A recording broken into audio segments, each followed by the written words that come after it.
Quisiera repetir que si tienen preguntas, pueden hacerlas de dos formas, directamente aquí o por mensaje a los números que figuran en pantalla.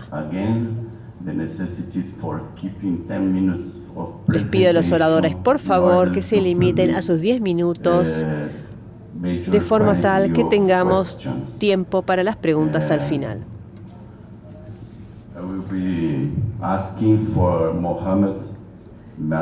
Le voy a pedir a Mohamed Matin que se acerque aquí al podio a hacer su presentación.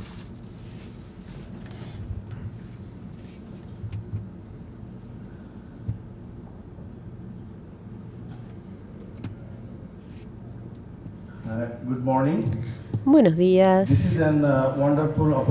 Esta es una fantástica oportunidad para mí para asistir a este congreso y quiero agradecerles a los organizadores por haberme invitado. Voy a hablar acerca de cómo podemos hacer agricultura de conservación en suelo arcilloso excesivamente húmedo, que es el desafío que enfrentamos en la producción, y vamos a ver que este problema no es solamente un problema en Bangladesh, sino también en muchos otros países. Bienvenidos a todos.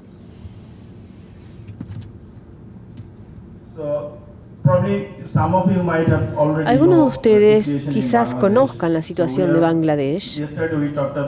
Ayer hablamos acerca de un tipo de cultivo y de los pequeños productores, pero Bangladesh es un país muy pequeño con 161 millones de personas, más de 1.500 personas por metro cuadrado. Por kilómetro cuadrado, perdón. Podrán ver que aquí vemos la tierra cultivable per cápita que se está reduciendo, porque la tierra se está utilizando para usos no agrícolas. Entonces hemos observado que la tierra cultivable per cápita se redujo mucho a lo largo de las últimas 4 décadas. Por lo tanto, actualmente es 1,5 hectáreas por persona. Cada hectárea de tierra es compartida por 7 personas.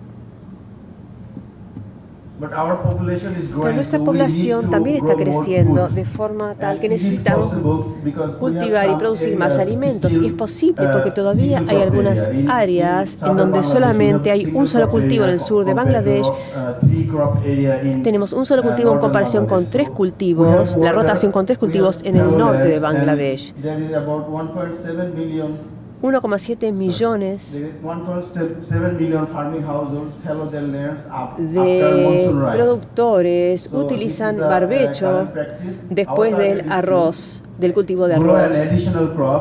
Entonces, el desafío es cultivar un cultivo secundario en esta área. Pero hay algunos desafíos que implica esto. Entre los desafíos, yo ya mencioné que el suelo es arcilloso, pegajoso. Esta es una situación típica en la siembra. La humedad es muy alta, 80 al 90% de la capacidad del campo. La siembra convencional utiliza rotavators, 2 a 3 pasadas, y esto demora la siembra, porque el productor tiene que esperar de 3 a 5 días entre una pasada y otra para que la tierra se seque. Entonces, esto demora la siembra. Pero podemos utilizar las técnicas de labranza en franjas para reducir ese tiempo y para introducir un cultivo adicional. Por ejemplo, con la labranza en franjas. En Bangladesh tenemos 700.000 de estas máquinas.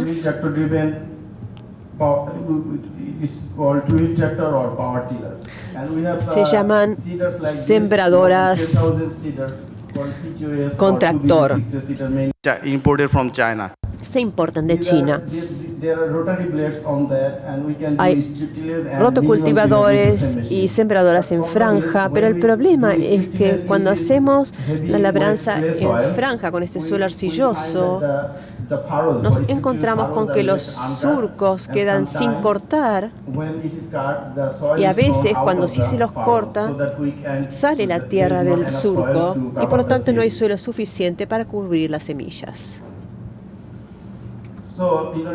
Entonces, para desarrollar una solución para este problema del suelo arcilloso en el sur de Bangladesh, hicimos algunos ensayos del suelo con el Instituto de Investigación Agrícola de Bangladesh. Trajimos suelo del campo, lo preparamos, hicimos análisis. Acá es soja, utilizamos cámaras de alta velocidad para capturar el movimiento de las cuchillas y también para ver cómo se va partiendo el suelo y cómo se tira, cómo cae el suelo cuando pasan las cuchillas. Y también utilizamos estas cuchillas, que son las comunes para la labranza convencional, y esta cuchilla fue desarrollada por la universidad en Bangladesh. Utilizamos estas cuchillas entonces. Esta es curva y es muy común en China. Esta se utiliza para la labranza en franja y esta es la cuchilla modificada. Acá tenemos el proceso de preparación del suelo en el laboratorio de soja, hidratación, cavado, mezcla, diseminación, nivelación y compactación. La idea era crear un entorno similar al que tenemos en el campo. Este es el entorno. En cada hilera se utiliza una cuchilla rotativa, giratoria. Y acá mencioné que la textura del suelo es arcilloso, la capacidad del campo está en 3,4% y utilizamos 28,4% de la capacidad del campo en nuestro ensayo, que es el 85% de la capacidad del campo, es decir, un alto contenido de humedad en este caso. Y la densidad aparente es de 1,44 gramos por centímetro cúbico. Pueden ver que tenemos distintos surcos. Acá tenemos sin relleno y con poco relleno. Esta es la práctica existente. Este es el problema con el que nos enfrentamos. Pero nosotros queremos esto. Y queremos tener terrones óptimos, no grandes, que no sean muy grandes. Y además, no queremos tampoco que haya muchos finos, porque si tenemos un suelo que es como polvo, entonces vamos a crear problemas de erosión. Esta es la toma de muestras en el contenedor. Acá tenemos los surcos. Tomamos el suelo de los surcos. Necesitamos más suelo para cubrir las semillas. Y también hacemos el análisis de la zaranda. Y acá tenemos todos los indicadores y los valores que tomamos en cuenta. Acá tenemos un video. Esta es una cámara normal, esta es la cámara de alta velocidad. Registramos 565 imágenes por segundo para ver cómo se produce el corte del suelo, cómo se parte el suelo y cómo salta hacia afuera para poder utilizar medidas de control a partir de estas imágenes.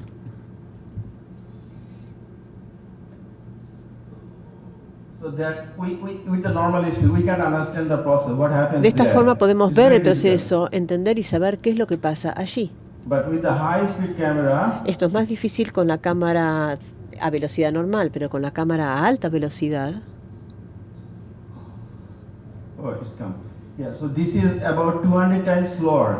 Esto es 200 veces más despacio. Esto es a velocidad más lenta. ¿Podemos ver el video?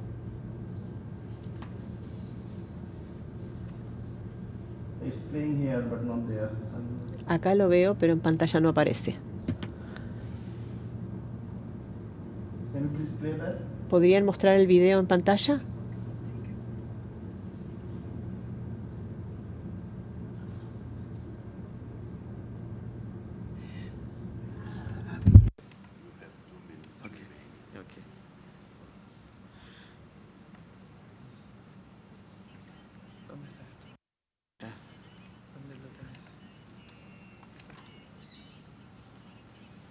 No, it's not. Okay, forget that. So we use this technique to understand the soil. Usamos esta técnica para ver y entender cómo es el movimiento del suelo. Hicimos algunos análisis. Voy a saltear esto. Y podemos ver, esta es la profundidad de la cuchilla. Esta es la convencional, 50, 75 y 100. Más profundo que la convencional. Y acá tenemos la profundidad del surco, 2 pulgadas, 2, 3, 4 pulgadas. Y pueden ver que acá la profundidad es mayor en este caso, es decir, la cuchilla nos da una mayor profundidad y hay un aumento en la profundidad con la cuchilla modificada. Acá pueden ver la profundidad del surco. Con la convencional, la rápida, tenemos un surco más ancho, a pesar de que la cuchilla tiene el mismo ancho. Por el contrario, acá con la cuchilla recta tenemos un buen control y parecido al de la cuchilla de nivel intermedio. Acá vemos que hay un aumento en la profundidad. Entonces, ¿cuánto suelo queda en el surco? Vemos que hay grandes variaciones con la cuchilla convencional y con la cuchilla intermedia. Hay muy poco relleno. Por el contrario, con la cuchilla recta tenemos un muy alto nivel de relleno, 2 o 3 veces mayor, pero vimos que hay 2 o 3 kilos por metro. Solo esta cuchilla recta, 2, 3, a una profundidad de 2, 3, 4 pulgadas, es buena para la siembra. Del mismo modo, los terrones óptimos y finos. Vemos que la cuchilla recta produce terrones óptimos en el surco. Y podemos ver que los finos en este caso son mínimos, 1 o 2% solamente. Lo vemos acá. Entonces el objetivo era reducir el suelo fino y esto lo logramos en este caso. Entonces la conclusión es que la práctica actual no puede producir el suficiente relleno, por lo tanto necesitamos utilizar la cuchilla modificada, la cuchilla recta, y tenemos que llegar a mayor profundidad para que haya más suelo, más tierra, para cubrir de manera adecuada las semillas y se produzca la germinación en estas condiciones de suelo arcilloso. Las recomendaciones son que tenemos que utilizar cuchillas rectas, utilizar una profundidad operativa de la cuchilla de 75 a 100 milímetros, pero las cuchillas chinas son de 300, 400, tienen un diámetro de 300, 400. Nosotros necesitamos modificar ese diámetro, ese modelo comercial un poco para llegar a una mayor profundidad y queremos hacer una validación de los resultados en campo en los próximos meses. Quisiéramos agradecer al USAID por su ayuda para el desarrollo de este programa. Muchas gracias.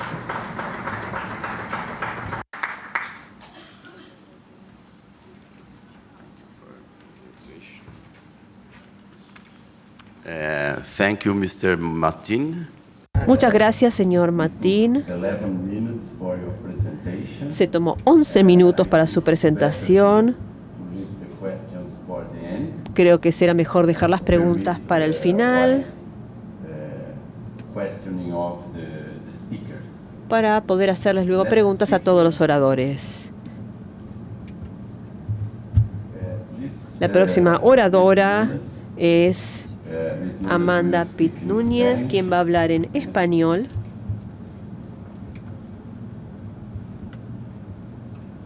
Hola, buenos días. Me llamo Amanda. Y uno de los trabajos que traemos para este congreso, que será presentado aquí, es el Biological Attributes in Areas Comparing No-Till System, Conventional System, and Native Forest. Thank you.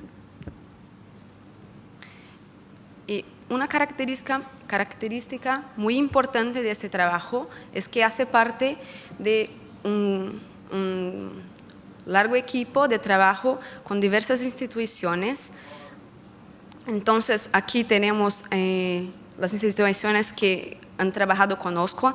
Tenemos este trabajo presentado aquí y diversos otros que están en la sesión de pósteres. Entonces, la Universidad Estadual de Londrina, de la cual hago parte con otros participantes del Congreso, la Federación Brasilera de Siembra Directa, la Universidad Positivo, la Universidad Federal del Estado de Paraná, la Itaipu Binacional y también la Embrapa Florestas.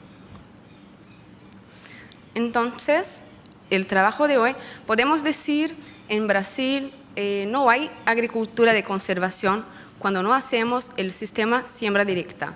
Así son sinónimos y no podemos hacer, no hay cómo distinguirlos y no podemos, siempre utilizamos como sinónimos, así que deberemos priorizar los 3 pilares del sistema siembra directa, no solamente como la semilla directa, pero la rotación de culturas, lo mínimo revolvimiento del suelo y también la rotación de culturas. En el trabajo de hoy que hablamos sobre las características microbiológicas del suelo, entonces una de las partes vivas, de las fracciones vivas de la materia orgánica del suelo, que el carbono de la biomasa microbiana, pero toda la biomasa microbiana es utilizada como un indicador de calidad del suelo.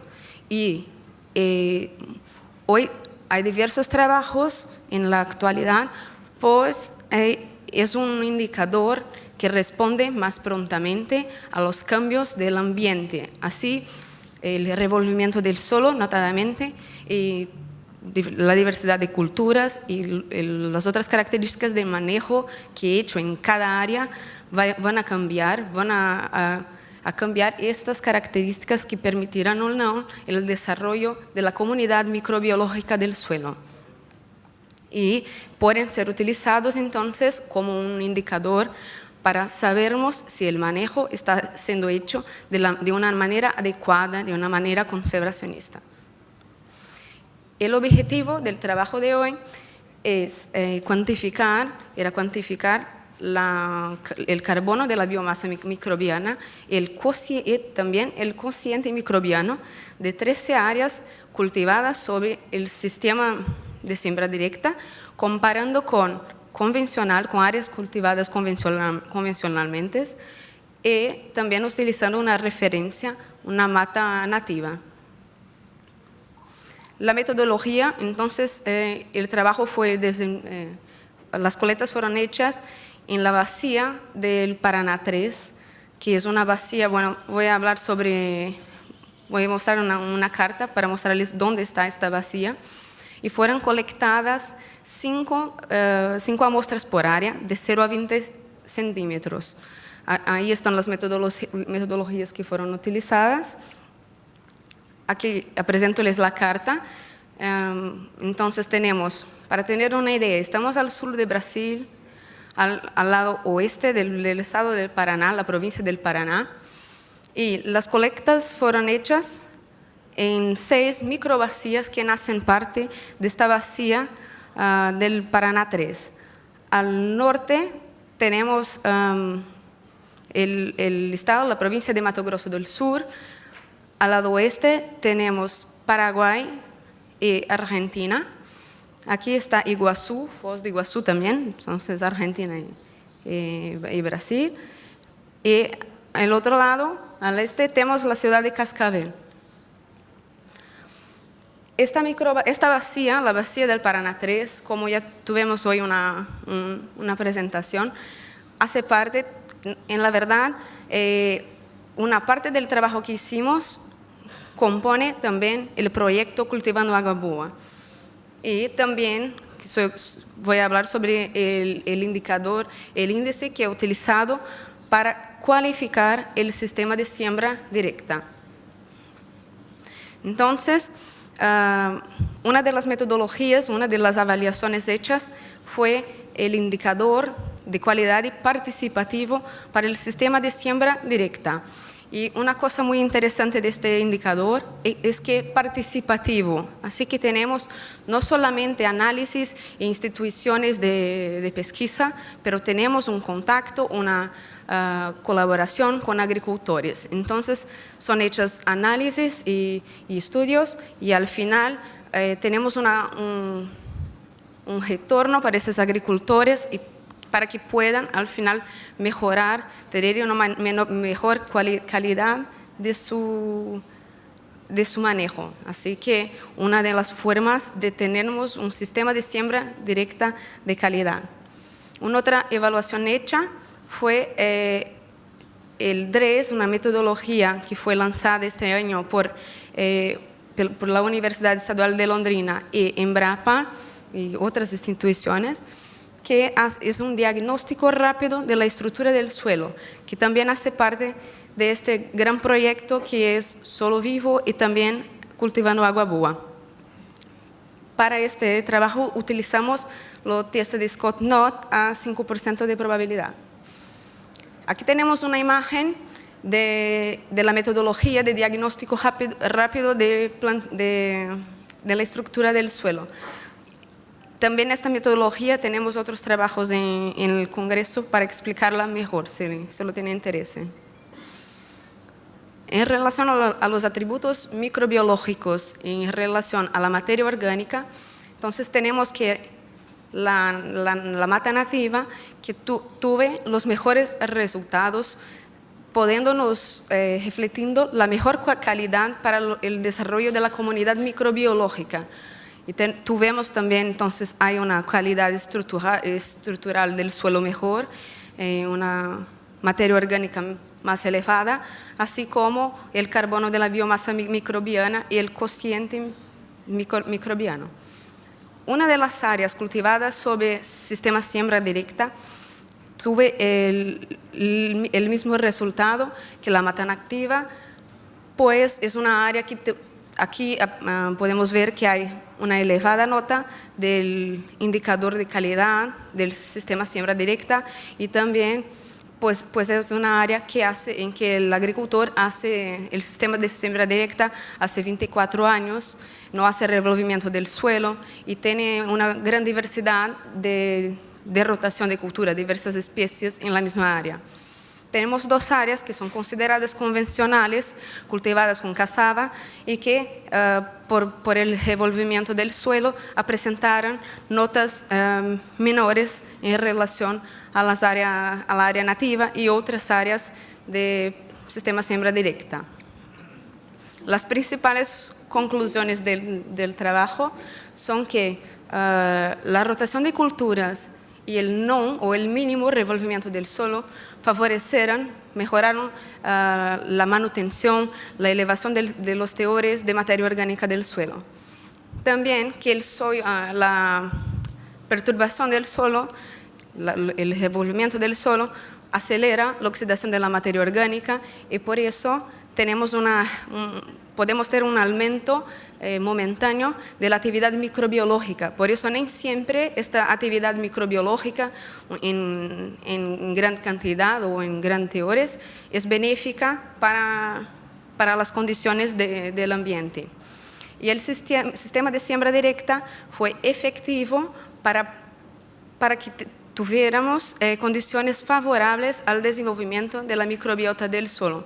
Y por esto confirma que el sistema siembra directa, como lo utilizamos en Brasil, es un sinónimo de conservación, de agricultura de conservación. Bueno, muchísimas gracias y tenemos un email aquí.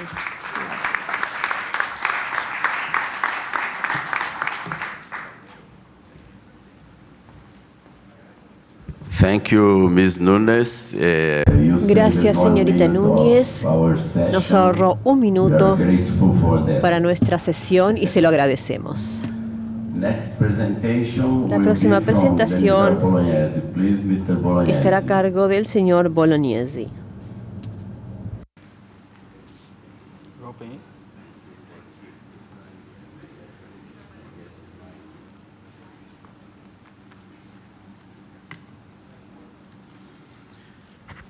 Good morning. Buenos días. Es un placer para mí estar acá y quiero agradecerles la oportunidad porque es la primera vez que podemos mostrarles algo sobre la caña de azúcar y el maní en esta reunión.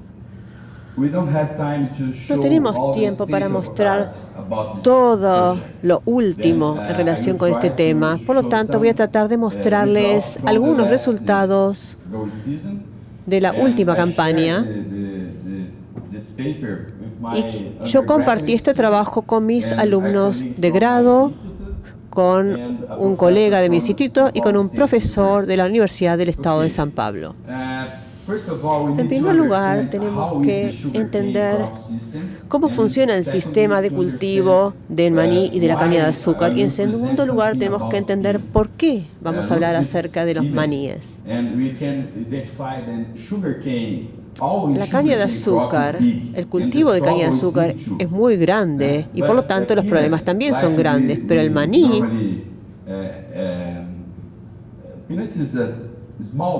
es un cultivo muy pequeño para nosotros. 100.000 hectáreas en comparación con 6 millones de hectáreas en el estado de San Pablo. Desde el 2003 al 2013, el aumento fue superior al 54% con respecto a la caña de azúcar, pero la parte azul de estas barras muestra la superficie disponible para los cultivos en la rotación con caña de azúcar. Y el maní se establece en este contexto. El 90% del maní funciona en alianza con la caña de azúcar en el estado de San Pablo. Este es el hijo, el padre y el abuelo que no tienen más tierra y por lo tanto necesitan esta alianza con la caña de azúcar. Tienen 150 hectáreas. Por otra parte, tenemos un cultivo grande sobre el que tenemos muchos conocimientos en siembra directa. Sabemos que es posible. Sabemos que podemos hacer rotación de cultivos y esta es la realidad que enfrentamos hoy en día. Ahora sí, los productores de maní. Los productores de maní deben volcarse a la agricultura de conservación, del contrario deberán mudarse a otros estados y esto genera un aumento en el costo de producción. Acá tenemos una secuencia de imágenes. La primera es la realidad actual. La caña de azúcar en nuestro estado se cosecha sin quema. Y en esta alianza, la cantidad de operaciones es 6 o 7 veces mayor para hacer lo mismo que se hacía antes cuando se quemaba la caña de azúcar. Para esto necesitamos aumentar el espacio entre las terrazas. Esta es la consecuencia en un nivel, pero también sabemos que surgen problemas de este tipo. Esta erosión se generó en 2 días después de 450 milímetros en una semana. Y el problema con la erosión es que puede producirse después de la cosecha del maní, en este caso, o al principio, en los inicios del nuevo cultivo de caña de azúcar. Por lo tanto, es muy importante darle a los productores de maní esta idea y la posibilidad de que pueden crecer sin siembra convencional. Yo trabajé en esta área durante muchos años, tengo muchos resultados, pero voy a tratar de señalarles solamente los más importantes en mi opinión. Reducción en la erosión del suelo. Acá tenemos caña de azúcar, pastura, después de soja y después de un cultivo de cobertura. Pero tenemos desafíos en esta nueva posibilidad de desarrollo de cultivo de maní, especialmente la compactación del suelo. Nosotros comenzamos con nuestras investigaciones y en las últimas 2 campañas llevamos a cabo 5 ensayos y les voy a mostrar algunos resultados de estos ensayos. No es información nueva el hecho de que podamos hacer esto. Este es el patrón. Hoy en día, Acá tenemos maní en siembra directa, lado a lado, con este sistema de siembra convencional. Y acá tenemos labranza en franjas. Nosotros tenemos la posibilidad de utilizar estos nuevos equipos. Acá tenemos el campo grande con siembra convencional y acá siembra directa. Fíjense, caña de azúcar. Fíjense todas las hileras de caña de azúcar que van en esta dirección y el maní se planta en este sentido. Podemos identificar el patrón. Vemos que no es bueno en comparación con este patrón acá. Para reducir este problema, este tipo de equipos pueden abrir los surcos y pueden mejorar la calidad del cultivo.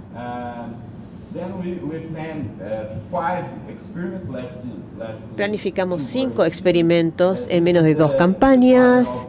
Este es el patrón del oxisuelo. Esta es la superficie de caña de azúcar. Y hicimos un experimento con este tipo de suelo, donde vimos un gran contenido de arena. Evaluamos la compactación del suelo mediante este tipo de equipos. Es un penetrómetro. No sé si es el término correcto en inglés. Pero ¿por qué utilizamos el penetrómetro? Porque es rápido y sencillo.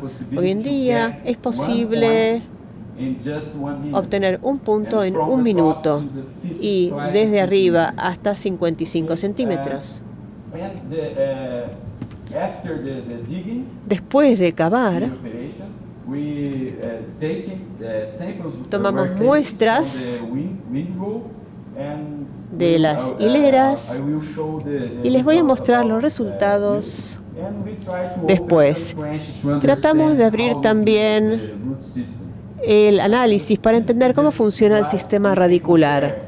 Aquí en esta diapositiva podemos comparar el suelo con un alto contenido de humedad con el suelo que aparentemente está más seco y podemos identificar el nivel correcto de humedad. La línea roja es la labranza convencional y durante ese periodo con baja humedad del suelo, el perfil muestra el nivel de penetración del suelo con la labranza convencional. Me estoy quedando sin tiempo, no tengo tiempo para mostrarles todos los resultados y por lo tanto voy a ir directamente a los resultados. Pero miren esto antes. Este es el efecto del subsolador con labranza en franjas en comparación con la labranza entre hileras.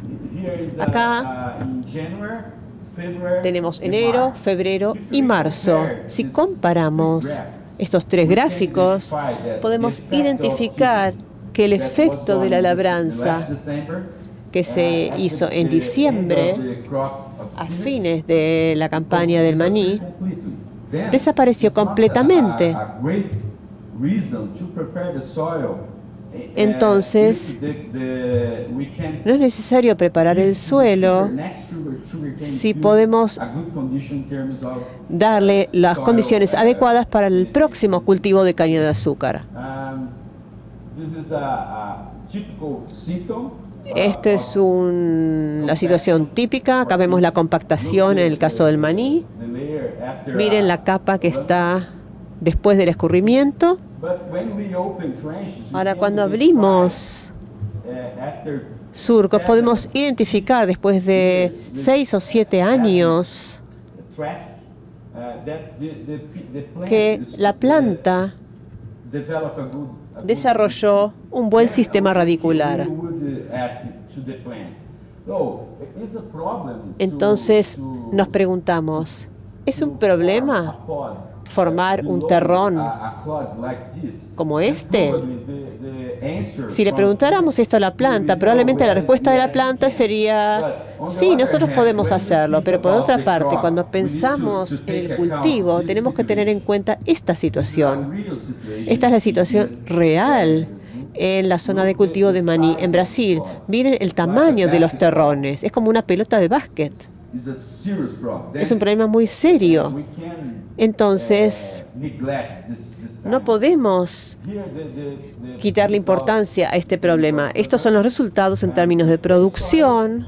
El suelo arcilloso 3 veces más bajo en siembra directa y el mismo suelo con siembra en franja y convencional es el mismo patrón. Aquí en suelo con arena vemos que el rinde fue significativamente menor, pero esta no es la consecuencia de la compactación del suelo solamente. Tenemos que entender a veces que un factor es la población, la densidad de plantas. Cuando la densidad de plantas es mucho menor, tenemos mayores problemas en términos de producción de terrones de tierra. No tenemos tiempo para explicar todos los detalles, de modo que vamos a las conclusiones. En términos de suelos con un alto nivel de arcilla, el rinde de vainas fue 3 veces en siembra directa y 26% más bajo con la siembra convencional. En el caso de suelos arenosos no hubo ninguna diferencia en el rinde. En términos generales, la mayor fuerza del suelo se observó en siembra directa, que pasó de 0,10 a 0,30 centímetros. Pero tenemos que tomar en cuenta la densidad de plantas, no solamente para explicar los resultados en términos del aumento de la compactación del suelo, sino también en el rinde. Quisiera expresar mi agradecimiento al Consejo Nacional por la beca que recibimos y también a AgriSUS, a la Fundación AgriSUS, por darnos la posibilidad de asistir a esta reunión. Muchas gracias por su atención.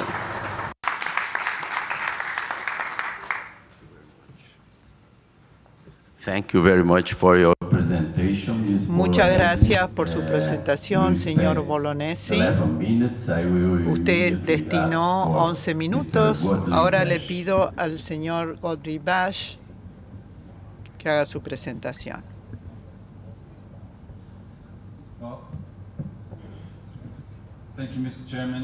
Gracias, señor presidente. Trataré de ser breve en la presentación de este estudio sobre la mitigación del cambio climático a través de la agricultura de conservación en Europa. Mi colega Emilio ya mencionó este estudio. Yo quería destacar y contarles un poco la historia de este estudio, darles algunos datos y números para poder entender mejor los elementos de este estudio realizado en Europa, y luego les quiero presentar algunas conclusiones y resultados de este informe. En Europa, como ustedes saben, que la política agraria define objetivos muy importantes por periodos de 6 años. En el año 2013, 2014, estos objetivos principales de la política agraria común han sido definidos. Ustedes conocen a todos ellos, y para responder a esto y al aporte que la agricultura conservacionista puede ayudarnos a cumplir con estos objetivos. Al mismo tiempo, en el año 2011-2012, lanzamos informes que nos dicen cómo podemos lograr la agricultura sustentable a través de la agricultura de conservación y en el marco de la política agraria común. Las cosas cambiaron un poco, y en este momento el cambio climático es uno de los focos principales de esta política agraria, y ese es el foco de proyectos de investigación y científicos, ya que todos ellos se refieren a la mitigación y la adaptación del cambio climático. Recientemente también lanzamos un nuevo informe que ya fue mencionado. Si alguien tiene interés de verlo más en detalle, lo pueden hacer y me lo pueden pedir. Algunos datos y números que están más allá de la necesidad que también tiene Europa para tomar acción con respecto al clima. Las emisiones de gases de efecto invernadero por país es un promedio por país del 10% del total de la emisión de gases en la Unión Europea. Las fuentes de estos gases varían de un país al otro. Las emisiones de países más industrializados y menos agrícolas tendrán menos emisiones que los que tienen o llevan adelante más actividades agrícolas. Dentro de este 10% para cada país, el aporte de los suelos agrícolas representa más del 50%. Los suelos agrícolas representan más del 50% de las emisiones de gases de efecto invernadero de la agricultura. Lo que vemos acá son las dos fuentes principales de la emisión de gases de agricultura y del suelo. Principalmente es el suelo, la mineralización de la materia orgánica del suelo y la transformación de la misma en minerales y en dióxido de carbono.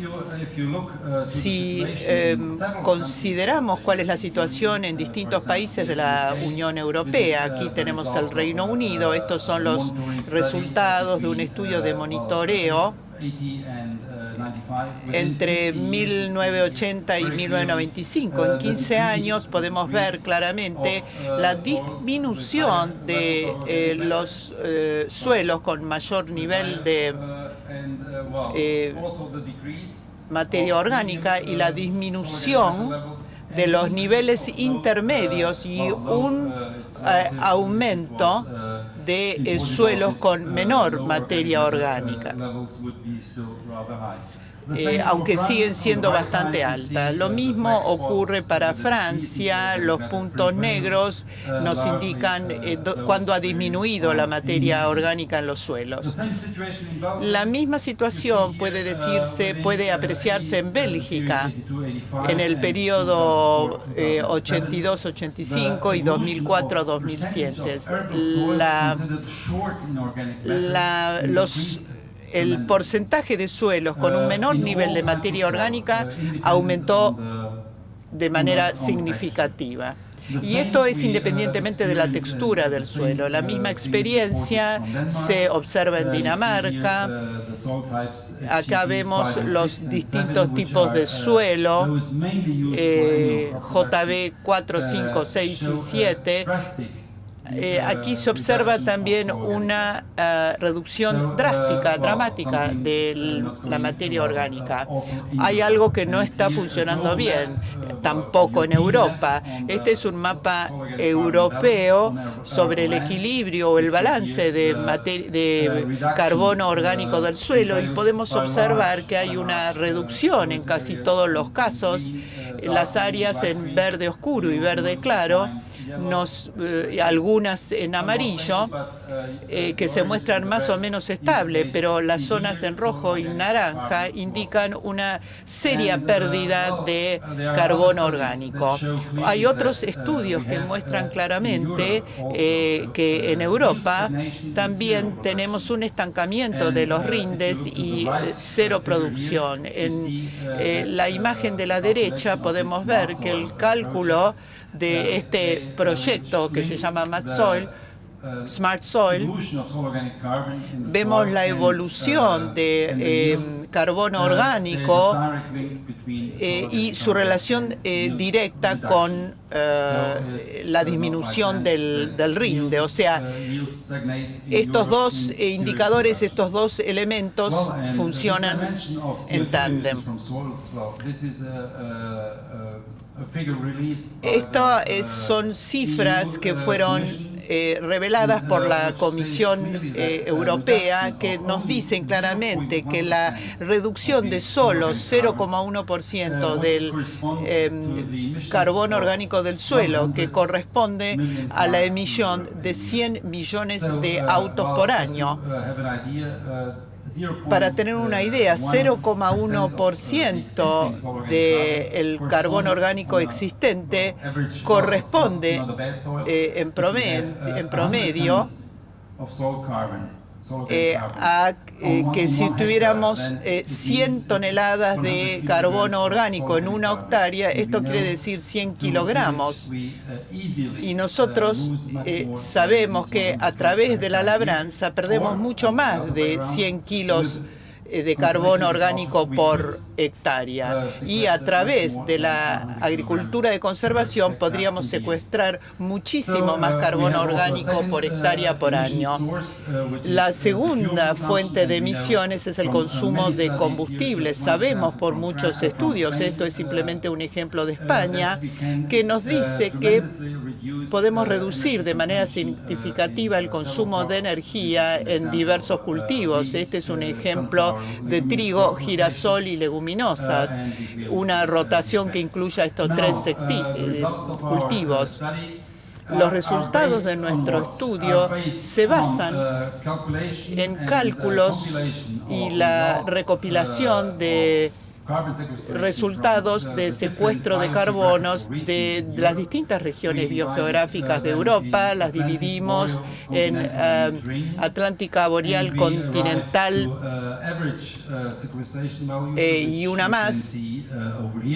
Aquí podemos ver las distintas regiones geográficas. Mediterránea es la última región geográfica que podemos ver en pantalla las cifras y nos permiten ver cuáles son los beneficios obtenidos a través de la agricultura de conservación, que nos ofrece un gran potencial. También consideramos la superficie de cultivos que se prestan muy fácilmente a las prácticas de agricultura de conservación. Aproximadamente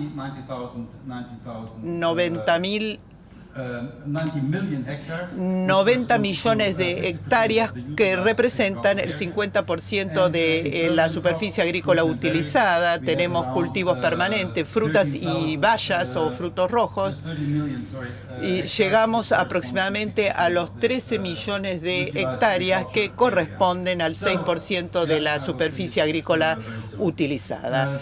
Ya termino. Sobre la base de los distintos índices de secuestro de carbono en las distintas zonas de cultivos permanentes y anuales, calculamos el potencial de carbono que se puede acumular a través de la agricultura de conservación. Cultivos permanentes incluye cubiertas, cultivos de cobertura de los distintos cultivos. Los mejores resultados se obtienen en el Mediterráneo, tanto en cultivos perennes como anuales, y aquí también se observa un gran potencial en la región biogeográfica del este. Como podemos ver aquí, tenemos el potencial de secuestrar por lo menos 200 megatoneladas de CO2 por año.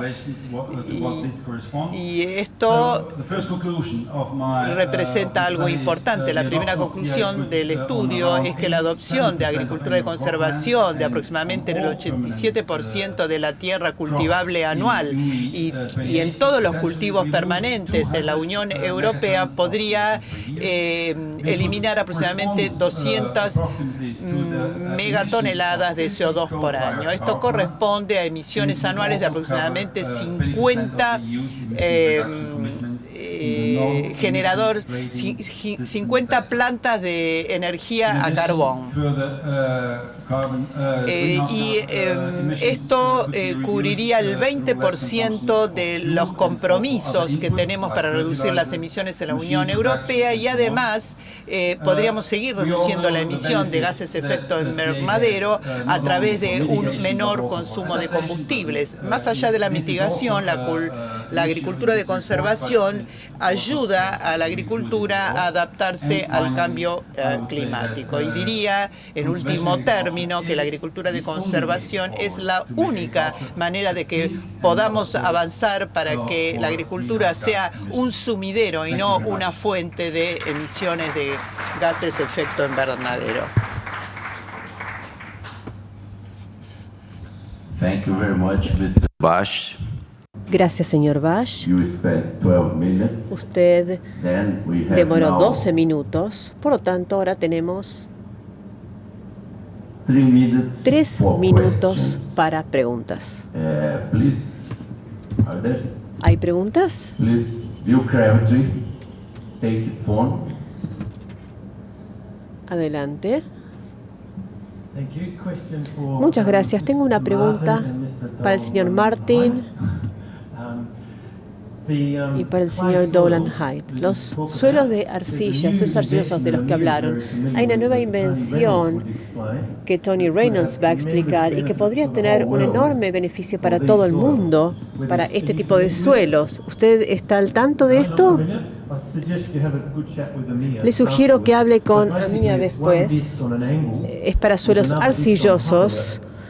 Es un sistema que tiene 2 discos. El primer disco se eleva y el otro disco va por debajo de la tierra y por debajo del otro disco, y van a velocidades diferentes y va tirando del suelo, pero no corta, no destruye el suelo, simplemente lo desgarra, lo rompe. Creo que esto sería un sistema perfecto para muchos lugares en donde tenemos este tipo de suelo. Esto en realidad es más un comentario, le pido disculpas por eso. Y además tengo otro comentario para el señor Daniel, ¿es su nombre? Para el señor Bolognesi. El tráfico controlado, esa es una posibilidad porque eso generaría muchos beneficios para los niveles de humedad, el tráfico, etcétera. Esa sí es una pregunta, no es un comentario. Gracias, Bill. La situación australiana es muy diferente de la situación en Bangladesh, porque estamos hablando de distintos tipos de suelos. Tenemos un problema de penetración en Bangladesh y por eso esta tecnología no nos serviría. Solo podemos tener máquinas rotativas porque tenemos problemas con los residuos también. Pero es una buena sugerencia. En el caso del maíz, que tenemos solamente 2 hileras, quizás sí podríamos considerar esta tecnología.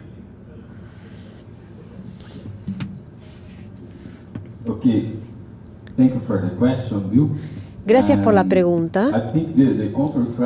Creo que el tema del tráfico controlado es la realidad en Brasil hoy. Tenemos más de 400 empresas diferentes en el sudeste de Brasil. Tenemos caña de azúcar que utiliza un alto nivel tecnológico.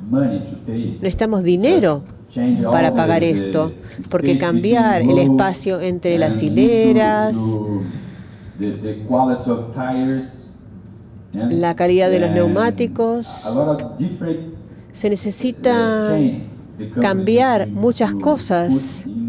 Las empresas tienen que invertir mucho al mismo tiempo.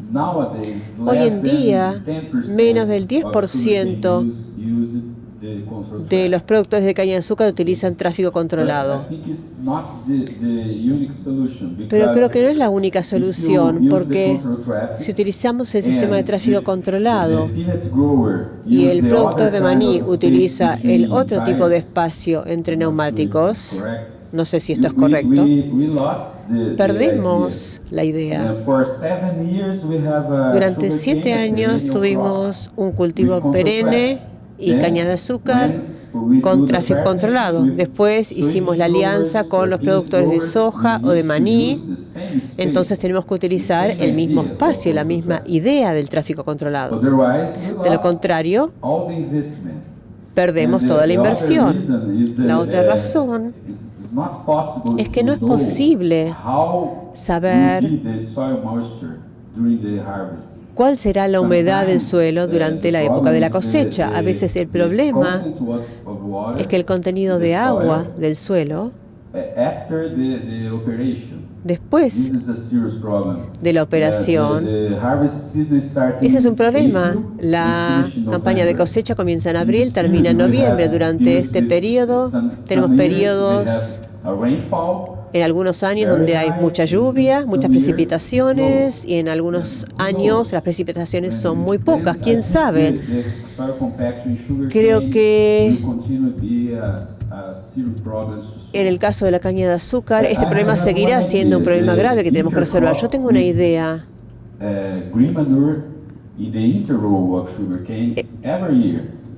La entresiembra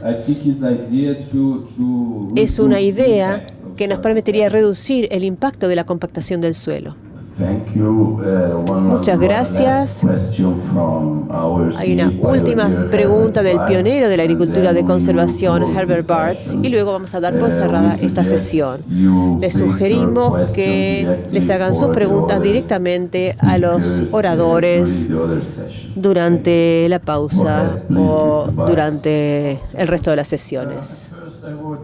Gracias. En primer lugar, quiero confirmar lo que dijo el señor Abdul. Al principio, cuando usamos rotavators al principio de la siembra directa, teníamos el mismo problema que fue acumulando terrones que dañaron o que ocasionaron grandes daños para la germinación de las semillas. Tuvimos el mismo problema. A la señora Nunes quisiera decirle que me alegra escuchar que la principal mitigación de las emisiones se obtiene con la siembra directa. Y muchos productores están volviendo al cultivo convencional porque con el cultivo mínimo y con el cultivo mínimo se produce una pérdida de materia orgánica del suelo. Esto realmente se pierde. Con respecto a los otros dos oradores, especialmente el señor Bash, quisiera decirles que hace unos años tuvimos un terrible accidente en Potsdam. Hubo un choque y hubo una tormenta de polvo y el principal problema es el que ya sabíamos que iba a ocurrir, pero lo que no podíamos esperar es lo que ocurrió después. Se recomendó hacer la siembra en franjas de árboles y este es un problema en términos de la preparación del suelo. No tuvimos la capacidad para hacer el análisis correcto y encontrar la solución. Y finalmente quisiera decir algo al público. En Brasil tratamos de comenzar con la siembra directa y en Alemania o en Francia, si hicieran lo mismo,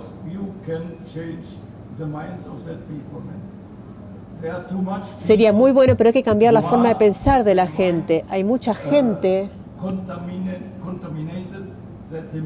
que piensa que deben arar para obtener un buen rinde. Y esto es imposible porque en Brasil hay mucha compactación.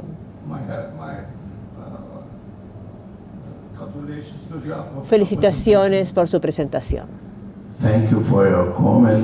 Gracias por sus comentarios, señor Brass. Queremos agradecerles también a los oradores y al público. Vamos a volver a las 2 de la tarde. Muchas gracias a todos.